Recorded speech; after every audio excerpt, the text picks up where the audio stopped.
House Leader zone tak ban khara khoin lo se termilen zone teng House Speaker kalame Thai thar pali leiturin kanin tiama are pom mi puya chuta chuan mun pia ring hi chu kan tel lo rim rima kan tel ngai don bok lova chung chu tun budget session zo financial year thar atanga kan ti tura kan puan ani amaro chu kana sarkar lim khan vote leina na sarkar ma saina poisa lo ruwa man ning noi kan huwa thai thar leina mang lau tiang hei hi chu kan tia ti chuanin thai thar pali kan le yang kan tia kan puang tu na tang hen kan le ngal don ti mi puya kan puang ani ti chuan thai thar dang pathum chu kan red ai sang le tuan om wang boi pui ngai lo poisa po se ngai lo mun phia po chu tia ti chu kan tuma kan red anga le du a oma in sayang khan RR associate an ni a chu chuan an le mai tura kan ngai lain rinai na lo che thei lo ma power lo nei lo wa an be se an phar lo wa kan che su la ni chu chu chan ber chu ni khamiani ta ka chuan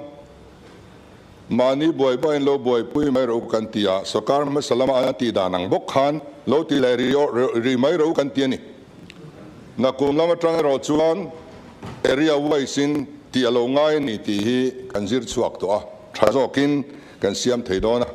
support price pek tur sum kan nei re ma se pedoni la an lo in thalnel nual to a record om lo tin mun tina society ading box silo chu wang chuan tu la han petur chuan abuai nuai to a angai na om lo vani chu wangin ani ni hinim mai te se kan tia tin pakhata chuanin all stock om ti kha kan thu don ani a tin nge phalna lo chuan chung chung thei ni don me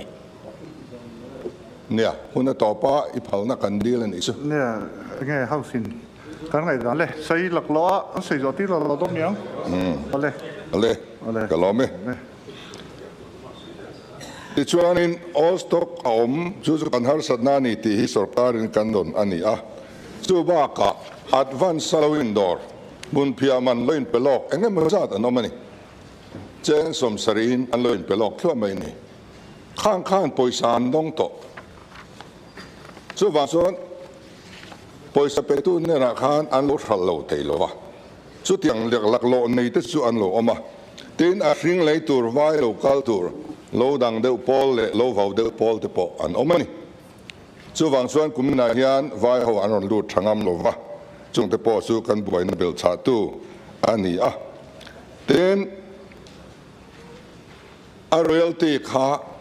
sarkar ma saina lak sak thin kha ani hi chu e zon na ngeng het la nei lo ni a che choi tlak an la ni lo ve tak soliday engemaw chen ipe ang kan tia kan puan sakani royalty kan free ani transit pass po hi free kan handua ma se pra transit pass tel lovin silchar variant te thanglama aken thailo atlang thailo ni so wangin all kan du lo ni lovin lo thailo awangin kan ti ta a kan thayang pok kan chua riru tha kan puwa mun phia chin tu te opposition bial de kan nia dom kan an ngai ni hi thei to pin thanila te ang kan tia chu wang chuanin ya zong khan ma kan la zok ani e na kum thara tang chuan ai re wai sin fel takin bat sai ni tong